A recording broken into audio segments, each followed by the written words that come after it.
Mira, no es ningún secreto que estamos nosotros viviendo en una era postmoderna que representa una serie de amenazas únicas para la iglesia. Muchos pastores admiten que a causa de esto el ministerio hoy en día está en crisis, está en estado de crisis, de alerta.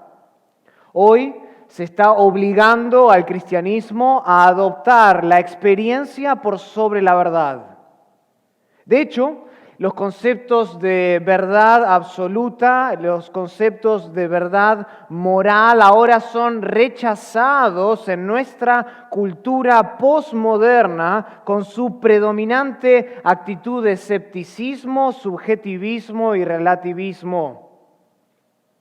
Vivimos en un mundo donde todos los puntos de vista, sin importar qué tan absurdos o contradictorios sean, deben ser considerados igualmente válidos. Incluso algo como soy un hombre atrapado en un cuerpo de mujer.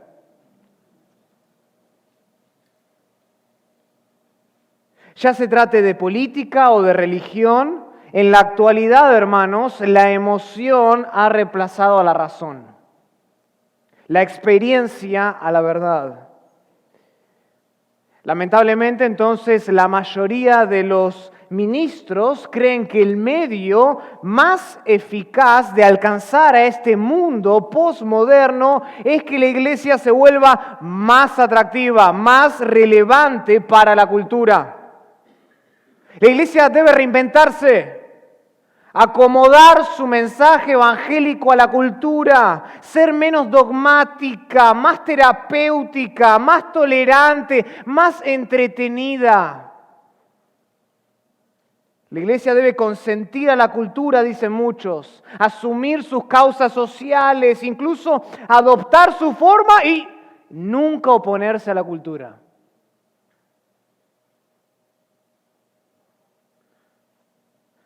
El problema con este acercamiento es que es totalmente ajeno al testimonio de la Escritura. Totalmente ajeno de la Escritura. La iglesia, por su naturaleza, es radicalmente distinta a cualquier cosa de la cultura. Según Pablo, en 1 Timoteo 3, versículo 14, la iglesia del Dios viviente es columna y baluarte de la verdad. No es columna y baluarte de la cultura, de las ideas. Es columna y baluarte de la verdad. En Romanos capítulo 12, versículo 2, Pablo dice que la iglesia no debe conformarse, sino que debe transformarse por medio de ¿qué? De la renovación del entendimiento.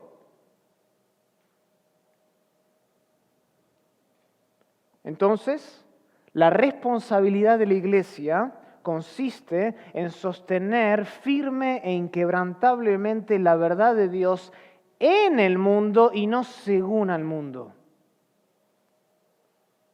¿Recuerdan este pasaje en Juan capítulo 17? Juan capítulo 17.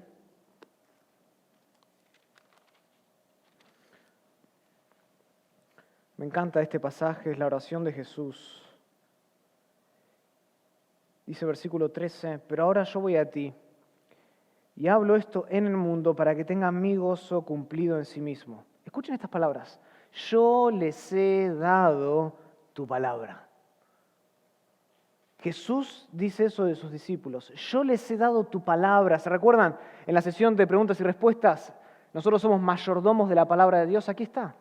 Yo les he dado tu palabra y el mundo los aborreció porque no son del mundo, como tampoco yo soy del mundo. No ruego que los quites del mundo, sino que los guardes del mal. No son del mundo, como tampoco yo soy del mundo. Santifícalos en tu palabra es verdad. O santifícalos en tu verdad, tu palabra es verdad. Hermoso pasaje. Debemos guardar el tesoro de la verdad, ese es el llamado de la iglesia.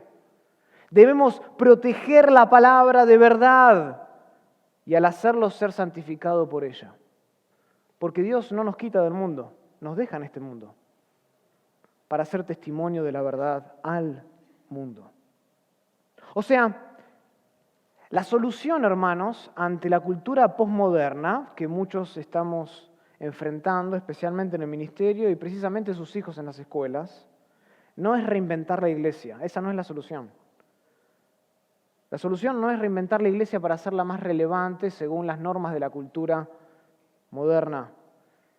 La solución consiste en recuperar la esencia para que su ministerio se vuelva eficaz. Hay que recuperar la esencia del ministerio para que se vuelva eficaz. Hay que volver al principio.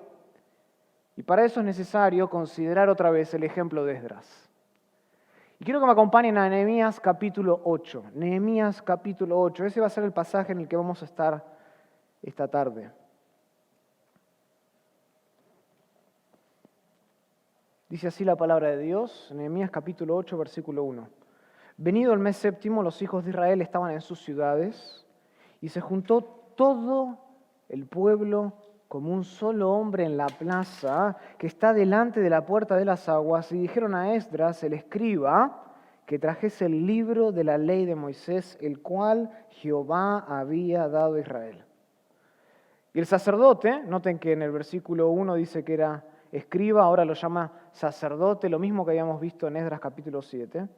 Y el sacerdote Esdras trajo la ley delante de la congregación, así de hombres como de mujeres, y todos los que podían entender el primer día del mes séptimo. Y leyó en el libro delante de la plaza que está delante de la puerta de las aguas, desde el alba hasta el mediodía, en presencia de hombres y mujeres, de todos los que se podían entender, y los oídos de todo el pueblo estaban atentos al libro de la ley. Y el escriba Esdras estaba sobre un púlpito de madera que había hecho para ello. Y junto a él estaban Matatías, Semá, Anías, Urías, Hilcías y Maasías, su mano derecha, y a su mano izquierda Pedaías, Misael, Malaquías, Asum, Asbadana, Zacarías y Mesulam. Abrió pues Esdras el libro a ojos de todo el pueblo, porque estaba más alto que todo el pueblo, y cuando lo abrió, todo el pueblo estuvo atento. Bendijo entonces Esdras a Jehová, Dios grande, y todo el pueblo respondió amén, amén, alzando sus manos, y se humillaron y adoraron a Jehová inclinados a tierra. Y los levitas hacían entender al pueblo la ley, y el pueblo estaba atento en su lugar.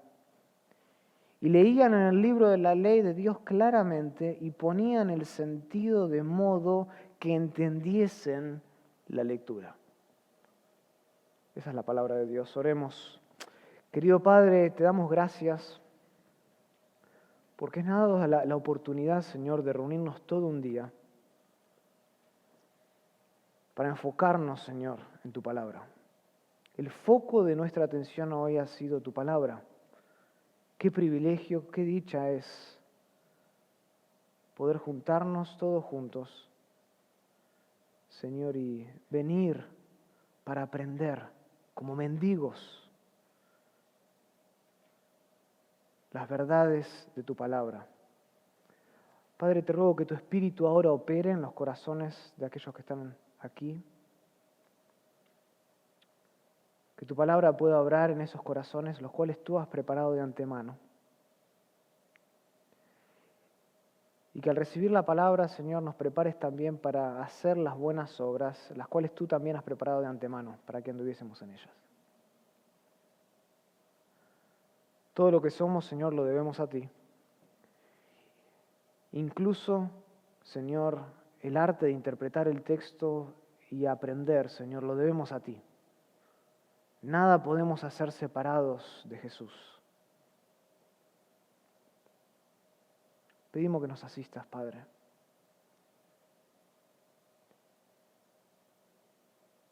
Y rogamos que lo podamos hacer con un espíritu de humildad. Oramos todo esto en el nombre de Jesús. Amén. Amén. Es necesario entonces considerar el ejemplo de Esdras una vez más. ¿Cuáles son las claves de un ministerio eficaz? Nehemías capítulo 8. Primera clave, si están tomando notas, hay que exaltar la Escritura. Hay que exaltar la Escritura. Esa es la primera clave de un ministerio eficaz. La eficacia, hermanos, del ministerio de Esdras se refleja en el comportamiento que tuvo el pueblo de Israel después de terminar la reconstrucción de los muros. Noten versículo 1. Venido el mes séptimo, los hijos de Israel estaban en sus ciudades y se juntó, dice, todo el pueblo como un solo hombre en la plaza que está delante de la puerta de las aguas, y dijeron a Esdras, el escriba, que trajese el libro. Increíble. ¿Qué pastor no desea esto? Que la congregación le pida, trae el libro, predica el libro. Se juntan todo el pueblo como un solo hombre y le piden, por favor, Esdras, trae el libro. En Esdras capítulo 7, versículo 1, ya dice que el muro había sido edificado. O sea, ellos mismos le pidieron al escriba y al sacerdote Esdras que continuara, después de haber terminado esa reconstrucción de los muros, le pidieron a Esdras que continuara con su ministerio de enseñanza, el cual se había visto interrumpido por un periodo de 2 meses. ¿Cómo sabemos eso? Nehemías capítulo 6, versículo 15. Dice, fue terminado pues el muro el 25 del mes de Elul en 52 días.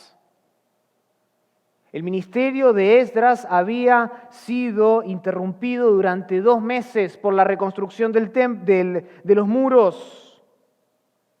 ¿Y qué hace la gente cuando terminan de reconstruir los muros? Se agrupan todos y le piden al escriba que abra el libro. Eso nos dice algo a nosotros. ¿Saben lo que es eso? Ese es el resultado directo de exaltar la Escritura.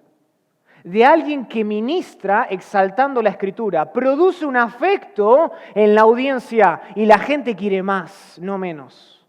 Y 2 meses ya fueron demasiados. ¡Danos la Biblia! Hasta este momento en el relato de Nehemías es el que dirige todo, entre los capítulos 1 al 7. Pero el texto dice que ahora todo el pueblo se junta por su propia voluntad. Nadie los está dirigiendo. No hay ninguna señal en el texto de que Esdras o Nehemías hayan convocado al pueblo hoy. Muy por el contrario. Esta reunión surge de un deseo profundo de parte del pueblo por escuchar más el libro de la ley de Moisés. Quieren más, 2 meses ha sido demasiado. Quieren escuchar a Esdras abrir el libro de Dios. Ahora noten que dice que estaba todo el pueblo. Todo el pueblo se juntó. Todo el pueblo. A una. Increíble. 10 veces en este contexto se hace mención de todo el pueblo. Creo que es enfático eso. Nehemías capítulo 8, versículo 1 dice que estaba todo el pueblo. Versículo 3 dice, y leyó en el libro delante de la plaza que está delante de la puerta de las aguas desde el alba hasta el mediodía, en presencia de hombres y de mujeres y de todos los que podían entender, y los oídos de todo el pueblo. Versículo 5, abrió pues Esdras el libro a ojos de todo el pueblo, porque estaba más alto que todo el pueblo. Versículo 6, y todo el pueblo respondió. Versículo 9, y Nehemías el gobernador y el sacerdote Esdras y escriba y los levitas que habían de entender el pueblo dijeron a todo el pueblo. Versículo 11, los levitas pues hacían callar a todo el pueblo. Y versículo 12, y todo el pueblo se fue a comer. Noten el énfasis del texto. Nadie había quedado ahí tratando de ordenar, nadie se había quedado con las murallas. Todo el pueblo estaba ahí. Es enfático el texto. Tanto hombres, dice el versículo 2, como mujeres y todos los que podían entender estaban reunidos como un solo hombre. Como un solo hombre. ¿Para qué? Para aprender el temor de Jehová. Hermoso. Hermoso. Querían aprender el temor de Jehová. Esto es similar a lo que ya leímos en la otra sesión. ¿Se acuerdan de Deuteronomio capítulo 31? Deuteronomio capítulo 31. Este es Moisés dando instrucciones cuando va a existir la transición en liderazgo.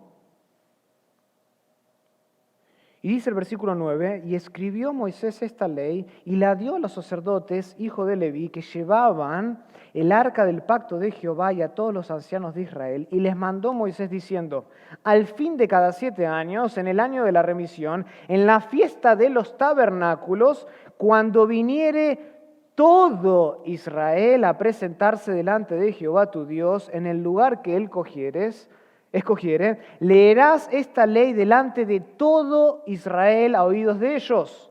Harás congregar, dice el versículo 12, al pueblo, varones, mujeres y niños. O sea, lo que en Nehemías aparece, todos los que podían entender eran niños capaces de entender el mensaje. Y tus extranjeros que estuviesen en tus ciudades. ¿Para qué? ¿Para cuál propósito? Dice Moisés.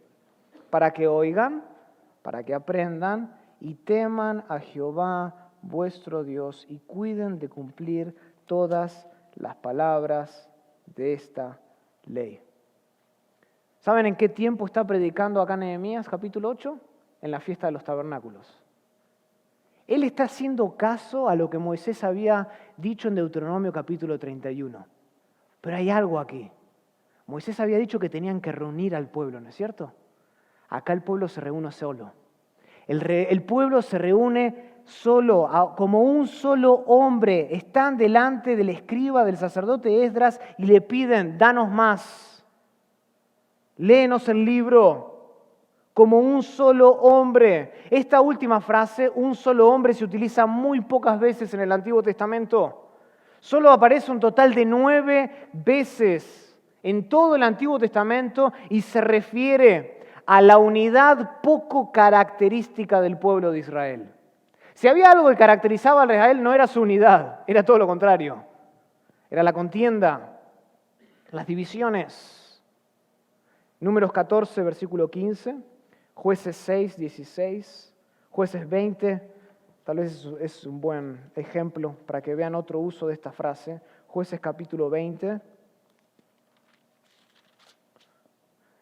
versículo 1 dice, entonces salieron todos los hijos de Israel y se reunió la congregación como un solo hombre.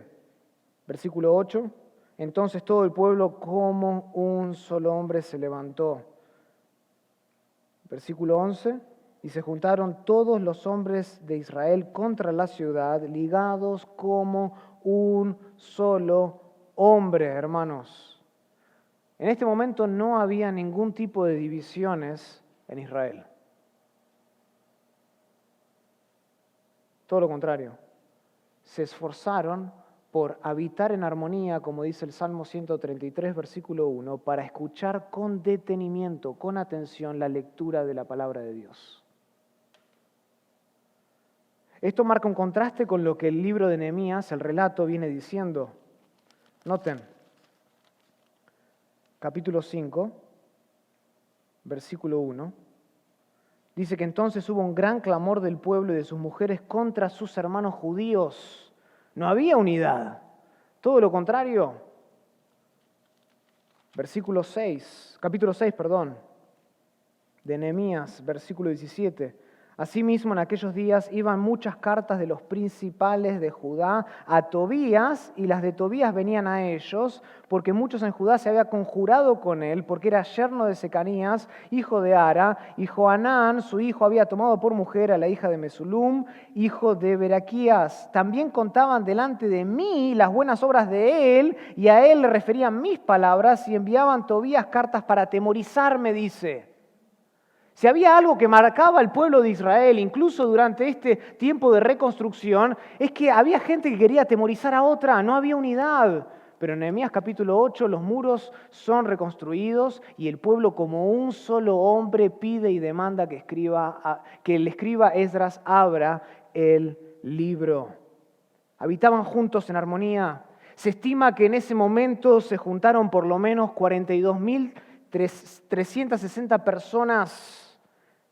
42.360 1.360 personas en la plaza que está delante de la puerta de las aguas. ¿Cómo sabemos eso? Bueno, lo dice Nehemías capítulo 7, del 66 al 67. Ese era el número de personas que se juntaron. ¿Se pueden imaginar eso? Casi 43.000 personas por su propia voluntad buscando el libro. ¿No sería lindo eso, Jonathan?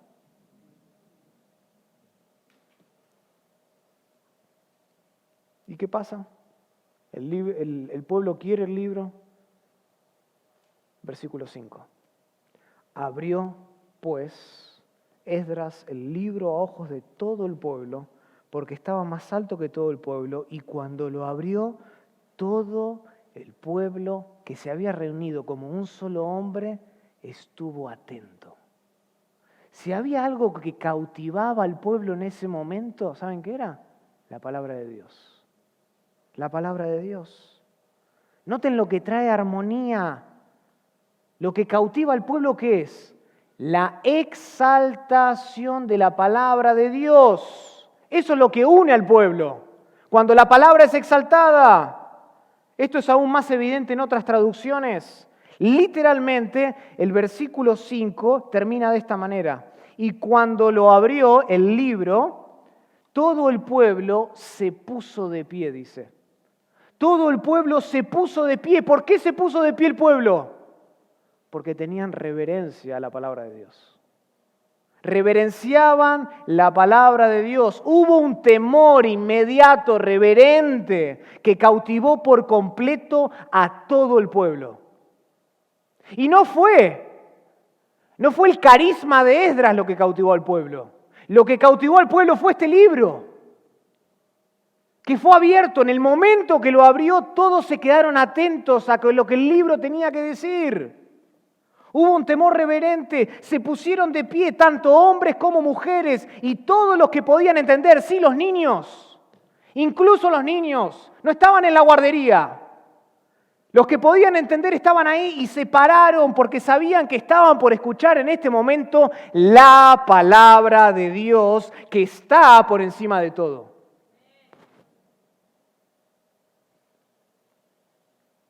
Me encanta este salmo, el Salmo 138. Dice así, Salmo 138, versículo 1 dice, te alabaré con todo mi corazón. Delante de los dioses te cantaré salmos. Me postraré hacia tu santo templo y alabaré tu nombre por tu misericordia y tu fidelidad, dice el salmista. Escuchen la última parte del versículo 2, marquen esto, dice, porque has engrandecido tu nombre y tu palabra sobre todas las cosas. Tu palabra has engrandecido sobre todas las cosas. Ese es el lugar al cual pertenece la palabra dentro del ministerio pastoral. Debe estar por encima de todas las cosas, encima del presupuesto, de cualquier tipo de programa que estemos haciendo. La palabra de Dios debe estar por encima, regirlo todo y controlarlo todo. No se le puede dar otro lugar a la palabra de Dios. Y ellos lo sabían, por eso se ponen de pie.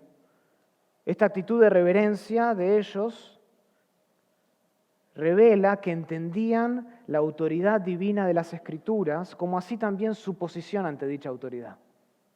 Estamos por escuchar la palabra de Dios. Dios estaba por hablarles a través del libro y por consiguiente ellos estaban listos para aprender el temor de Jehová. Por eso es que inmediatamente, dice el texto, noten versículo 6, al final, se humillaron y adoraron a Jehová inclinados a tierra. Inmediatamente se levantan, ¿para qué? Para postrarse. Se levantan para humillarse. Hermanos, el resultado final de un ministerio eficaz es la adoración a Dios. Es la adoración a Dios. Ese es el resultado final. Eso es lo que busca el ministro. Que no lo adoren a Él. que adoren a Dios, que se levanten para postrarse.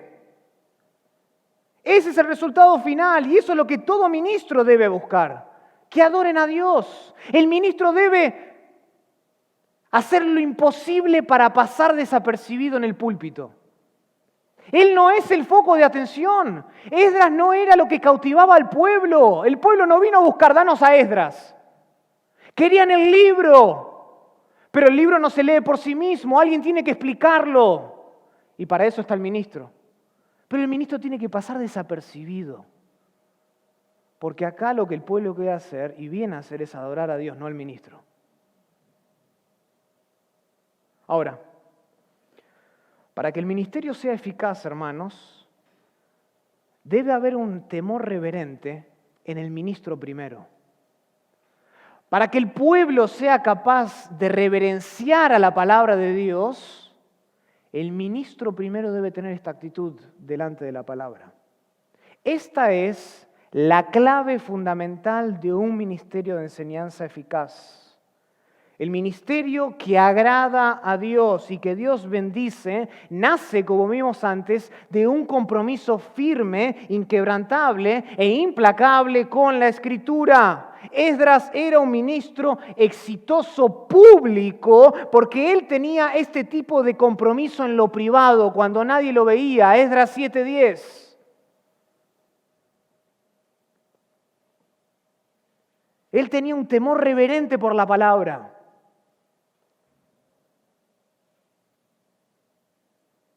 Ahora, un detalle que pasamos por alto en el relato de Nehemías, noten, versículo 5, es que Nehemías abrió el libro, dice que lo hizo sobre un púlpito de madera. Me agrada que acá haya uno de madera también, por cierto. Abrió el libro sobre un púlpito de madera, pero eso no es lo más importante. ¿Qué es lo más importante? Lo que dice a continuación. Dice que estaba más alto que todo el pueblo. No pasen desapercibido ese detalle. Dice que él abrió el libro sobre un púlpito de madera que estaba más alto que todo el pueblo. Esta posición de exaltación, hermanos, es enfática. Es enfática. En aquel momento en la historia hubo un avivamiento en el pueblo de Dios porque se exaltó la Escritura. Se le dio el lugar que debe tener por encima de todo el pueblo. Y es con esa misma actitud de reverencia que el ministro debe hacer la obra del ministerio hoy. Debe reverenciar, exaltar la Escritura. Segunda de Timoteo capítulo 4, versículo 1, te encarezco delante de Dios que prediques la palabra. Delante de Dios. No hay motivación más grande para el ministro que esa. Predicar la palabra, abrir la palabra delante de Dios. Oh, nuestros ministerios lucirían muy distintos otra vez si recordáramos que Dios lo ve todo, incluso lo secreto. Y Él ve lo que hacemos a puerta cerrada cuando estamos estudiando. Y si realmente exaltamos la Escritura, no en lo público solamente, sino también en lo privado. Hermanos, todos los ministros deben llevar consigo la palabra de Dios cuando van al púlpito. No la pueden dejar. Y cuando van al púlpito, ¿sabe lo que tiene que hacer el ministro? No dejarla cerrada. Debe exaltarla. Porque esa es la posición enfática que debe tener la palabra de Dios sobre el pueblo de Dios. Esdras lo hizo así, ¿por qué no lo hacemos nosotros? Lo tenemos que hacer. Juan Calvino solía insistir que le debemos a la Escritura la misma reverencia que debemos a Dios porque ha procedido de Él y no tiene nada del hombre mezclada en ella. Me encanta. No tiene nada del hombre mezclada en ella. Por eso la reverenciamos, la exaltamos a la palabra. Procede de Dios. Hermanos, no hay avivamiento sin la centralidad de la palabra de Dios. No hay, nunca hubo en la iglesia avivamiento sin la presencia, la centralidad y la exaltación de la palabra de Dios. Ahora, lamentablemente, muchos ministros en la actualidad se asemejan más a entretenedores que a expositores.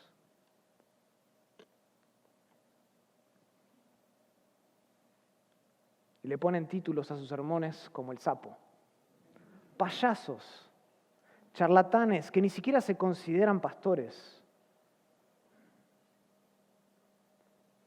Hermanos, hoy más que nunca se necesitan hombres de Dios que tiemblen ante su palabra, como dice Isaías capítulo 66, versículo 2, porque cuando la Escritura habla, ¿quién habla? Dios. Cuando la Escritura habla, Dios habla. John Knox, el gran reformador escocés, dijo una vez: nunca he temido al diablo, pero tiemblo cada vez que entro al púlpito. ¿Dónde están esos ministros hoy? Debemos exaltar la Escritura, no solo en el lugar público, sino también en lo privado. Para que la gente reaccione como reaccionó con Esdras, los ministros deben exaltarla en lo privado primero. Exaltar la Escritura. Esa es la clave fundamental, la primera clave fundamental de un ministerio exitoso, eficaz. Segundo, no solo hay que exaltar la Escritura, hay que enunciar la Escritura. Enunciar la Escritura. Y sí, sé que no es una palabra muy común, pero tengo que aliterar mis mensajes, así que tengo que empezar con E. Así que le puse enunciar la Escritura. La segunda clave de un ministerio eficaz es la lectura de la palabra de Dios. La lectura de la palabra de Dios. Todo ministro debe enunciar la Escritura claramente desde el púlpito. Noten versículo 8. Y leían en el libro de la ley de Dios claramente, claramente. Por muy evidente que esto parezca, hermanos, la lectura del libro en presencia tanto de hombres como de mujeres y todos los que pueden entender, no siempre se respeta hoy en día. Muchos expositores en la actualidad consideran esta práctica de leer la Escritura de manera pública como que si fuese algo cualitativamente inferior al sermón. No es tan importante hacerlo. Sin embargo, Nehemías capítulo 8, versículo 8, argumenta precisamente lo contrario. Precisamente lo contrario. Ahora, noten esto. En este contexto, la explicación de la palabra o la exposición de la palabra complementa la lectura de la palabra de Dios. Noten, dice, y leían en el libro de la ley de Dios claramente. ¿Y qué hacían después? Y ponían el sentido. O sea, la exposición, la explicación de la palabra es un complemento a la lectura. No puede haber explicación si no hay antes que lectura del libro de Dios. El objetivo principal de la exposición de la palabra de Dios era que todo el pueblo entendiese que la lectura. Ese era el punto.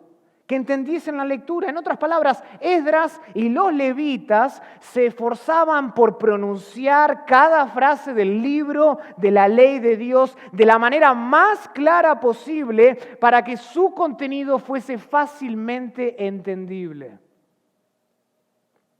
O sea, cualquier explicación del texto contribuía al enriquecimiento de la lectura de la Escritura porque, insisto, cuando la Escritura habla, Dios habla. Entonces se esforzaban por leerla y leerla bien. Exaltarla incluso en la lectura pública.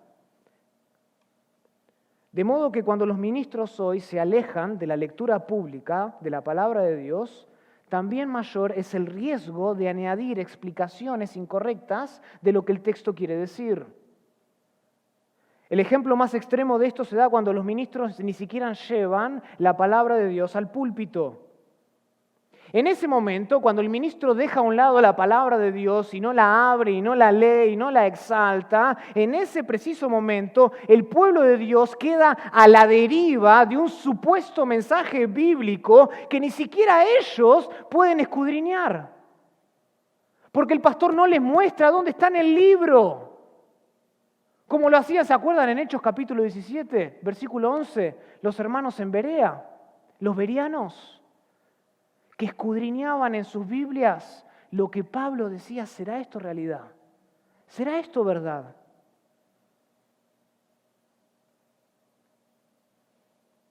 Por esta razón, Como se ha mencionado antes, Pablo instruye a Timoteo con las siguientes palabras en 1 Timoteo capítulo 4, versículo 13. Dice, entre tanto que voy, ocúpate en la lectura.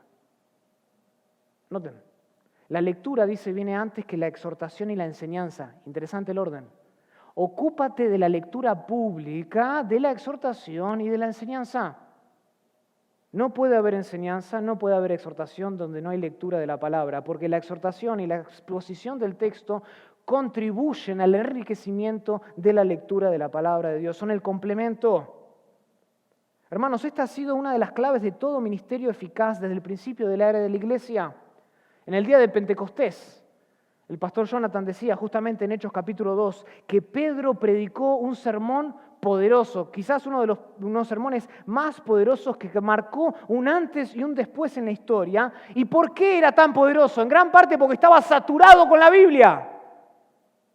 Y leía Joel capítulo 2, Salmo 16, Salmo 89, Salmo 110. El foco de atención no era Pedro, hermanos, era la palabra. Y él leía la palabra, no solo la referenciaba, le daba las citas, las ponía ahí arriba, leía la palabra, exaltaba el libro. Esta ha sido la clave, hermanos, desde un principio. Incluso Jesús, noten, da inicio a su ministerio público mediante la lectura de la palabra de Dios. En Lucas capítulo 4, versículo 16 dice, vino a Nazaret, donde se había criado, y en el día de reposo entró en la sinagoga conforme a su costumbre, y dice que se levantó no a enseñar, no a exhortar, se levantó a leer el libro. Y se le dio el libro del profeta de Isaías, y habiendo abierto el libro, note, muy similar a lo que hace Esdras. Quieren el libro, agarra el libro, se levanta para leer, abre el libro y halló el lugar donde estaba escrito Isaías capítulo 6, versículo 1 al 2. ¿Por qué se creen que Jesús leyó el libro del profeta Isaías siendo el mismo el Verbo encarnado? Fascinante. ¿Por qué Jesús, siendo quien era, el Verbo encarnado, abre el libro de Isaías? ¿A qué se debe la insistencia de Pablo y de Pedro por la lectura pública de la palabra de Dios? Y creo que esta es la respuesta. La respuesta es que la lectura de la Escritura protege al ministro de imponer sus propias ideas en el texto. Porque ahora tengo una audiencia que ha escuchado lo que está escrito. Y ellos pueden escudriñar lo que estoy diciendo. Protege al ministro. Es una pena, hermanos, que la lectura de la palabra de Dios hoy ha sido relegada a un segundo lugar en el servicio. Ya ni siquiera es parte de la liturgia dominical en algunas iglesias. Ya no se lee la palabra. ¿Por qué vamos a leer? ¿Por qué de la Reina Valera, que tiene ese lenguaje raro? Entonces, ¿qué hacen? La ponen a un costado.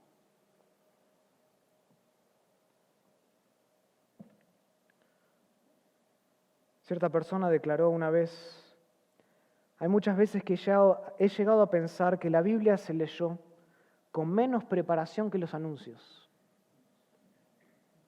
y con bastante menos entendimiento.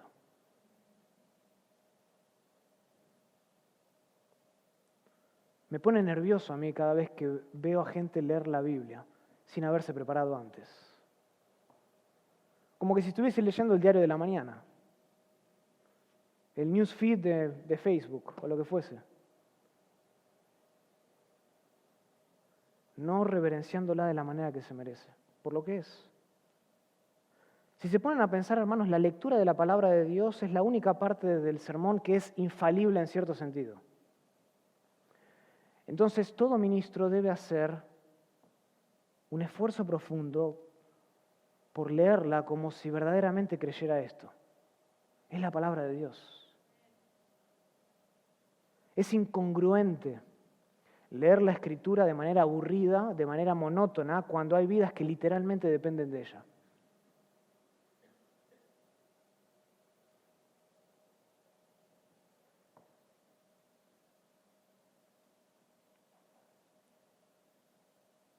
Jesús en Juan 8 dice a los que habían creído en Él, Versículo 31, si vosotros permaneciereis en mi palabra, seréis verdaderamente mis discípulos y conoceréis la verdad y la verdad os harás libres. Si nosotros realmente creyéramos eso, nuestra lectura y apreciación de la palabra sería completamente distinta.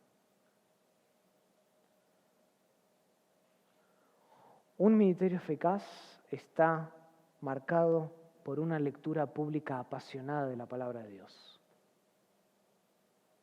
Un ministro que se desvive por leerla, que la lee y que la lee bien, con la dignidad que se merece. Porque esto no es un juego.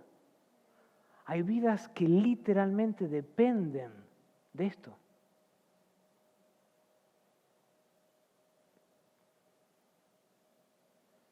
Hay que exaltar la Escritura, hay que enunciar la Escritura. La tercera y última clave de un ministerio eficaz es la exposición misma de la palabra de Dios. Hay que explicar la Escritura. Tercer punto. Hay que explicar la Escritura. Noten que el ministerio no consiste solamente en leer la palabra. No se trata de leerla claramente y listo, ya está. Cada uno a su casa, ya terminamos el servicio. No se trata de eso. Dios espera que todo ministro sea capaz también de explicar la Escritura. Y leían, dice Nehemías 8:8, en el libro de la ley de Dios claramente. ¿Y qué hacían? Ponían el sentido de modo que entendiesen la lectura. En este caso, hermanos, se pueden imaginar, habían casi 43.000 personas que demandaban algún tipo de explicación de lo que el texto quería decir. El pueblo estaba hambriento, danos el libro. Se lee el libro y y Esdras con los levitas explican el libro, no solo lo leen. La predicación expositiva no es solo un comentario de la lectura. Hay que explicarlo y hay que hacerlo en llamas. Lo más probable es que en este momento Esdras leía por ratos desde el púlpito de madera que estaba por encima de todos y después los levitas andaban en medio de la gente explicando lo que el texto decía. Hermanos, hay muy pocos pasajes, tanto en el Antiguo como en el Nuevo Testamento, que describen de manera tan detallada la naturaleza de la verdadera predicación expositiva como este pasaje. Nehemías 8 es muy claro. El ministerio nunca será eficaz a menos que el ministro explique la Escritura de modo que todo el pueblo de Dios aprenda el temor de Jehová y se ejercite en la piedad. El ministerio nunca será eficaz si no hay explicación del texto. Porque si nadie explica el texto, si nadie explica la lectura del texto, nadie se puede ejercitar en la piedad. Nadie puede aprender el temor de Jehová. Dicho de otro modo, la exposición debe contribuir a la lectura de la palabra de Dios para que ésta haga su obra en el corazón de todos aquellos que la escuchan con detenimiento. ¿Se acuerdan en Hebreos? También un texto que ya ha sido referenciado. Hebreos capítulo 4.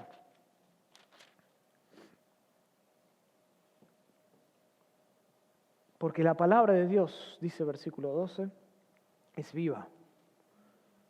¿Creen eso? Y es eficaz.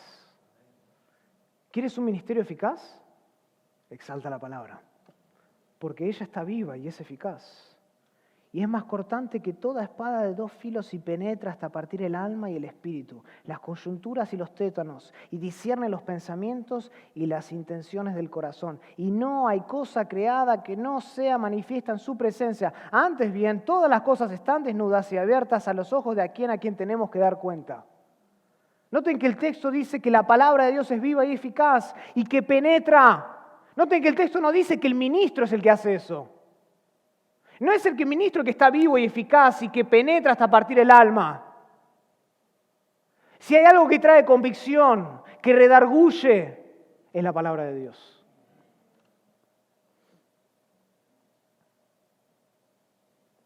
O sea, el foco del ministerio aquí en Nehemías capítulo 8. Noten que no es la cultura. Ese no es el foco. Ni Esdras, ni los levitas explicaron lo que estaba de moda en ese momento. Ese no era el foco. El pueblo ni siquiera estaba buscando eso. Querían el libro. Querían el libro.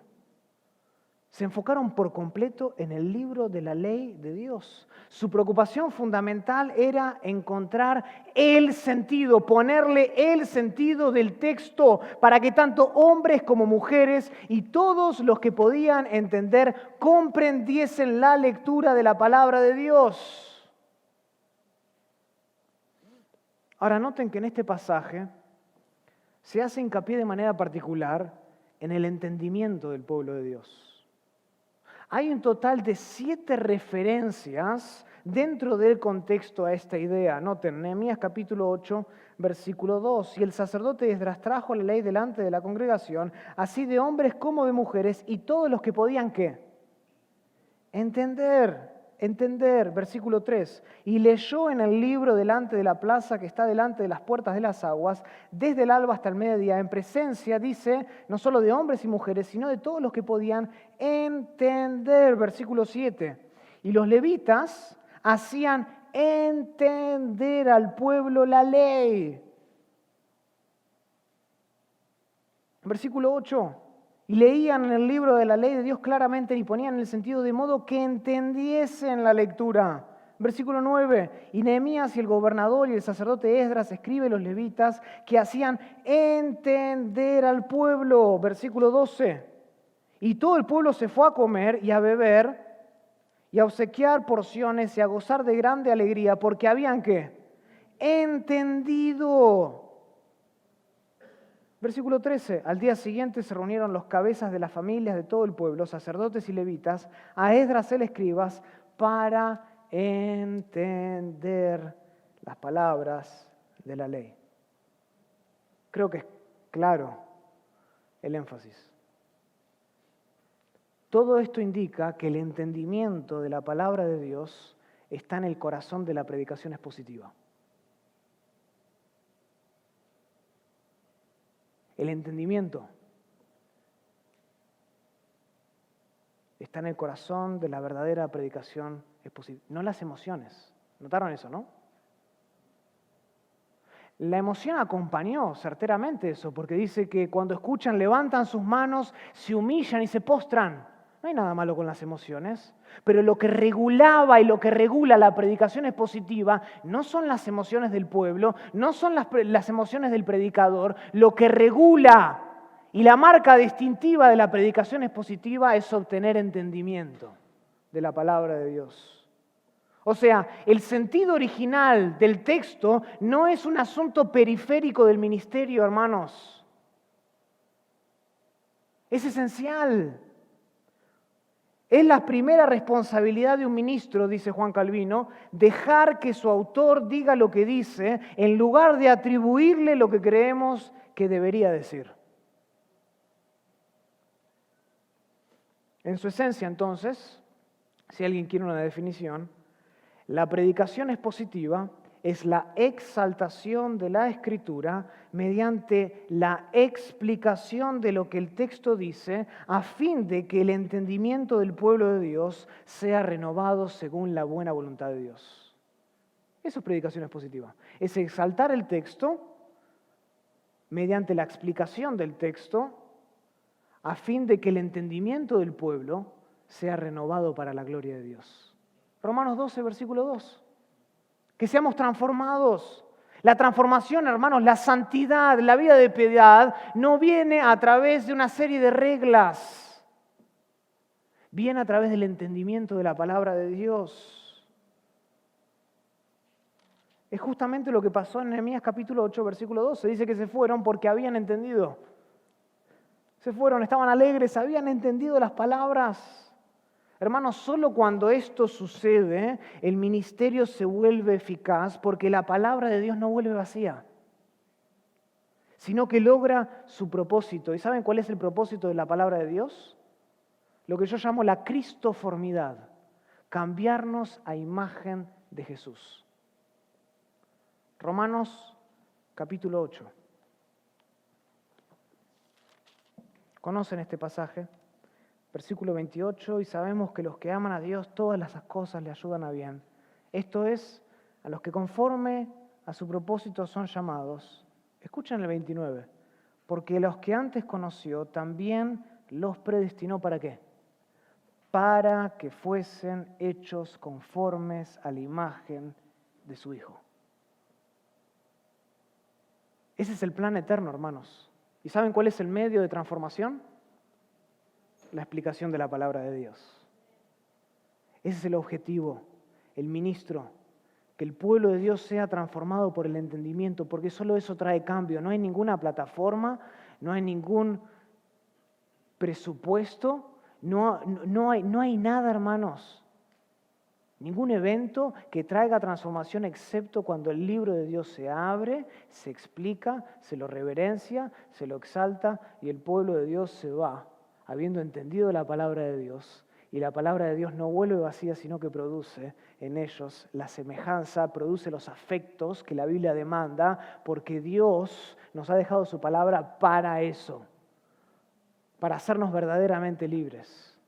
Y solo hay libertad cuando nos asemejamos a Jesús. Ese es, hermanos,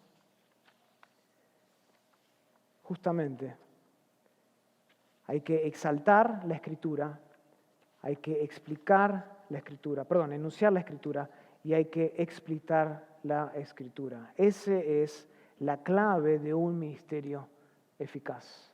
El ministerio se rige de principio a fin con la Escritura. El pueblo de Dios necesita más, no menos Biblia. Oremos. Querido Padre, te damos muchísimas gracias por tu palabra. Gracias, Señor, porque es tan clara. Y tu palabra nos conmueve, Señor. Porque incluso en nuestro afán de ser fieles, muchas veces nosotros solapamos otras cosas y no le damos el lugar primario a tu palabra que se merece. Ponemos por encima de la palabra técnicas, estrategias, el arte misma, Señor, para tratar de traer a más gente a la iglesia. Y perdemos de vista realmente lo que importa, el corazón del ministerio que es la palabra. Señor, te ruego que traigas convicción donde ya la hay, para que los que lo hacen lo puedan seguir haciendo incluso con mayor reverencia. Y traigas arrepentimiento donde no lo hay, donde tu palabra no se exalta, para que tu nombre sea glorificado en esa iglesia. Porque si hay gente que ha sido salvada por tu gracia, en virtud de lo que Cristo hizo en la cruz en esa iglesia, no necesitan la lógica de un hombre, no necesitan ideas, necesitan tu palabra. Danos un amor reverente por tu palabra. Permítenos vivir de acuerdo a tu palabra y ser transformados por ella. Oramos todo esto en el nombre maravilloso de Jesús. Amén.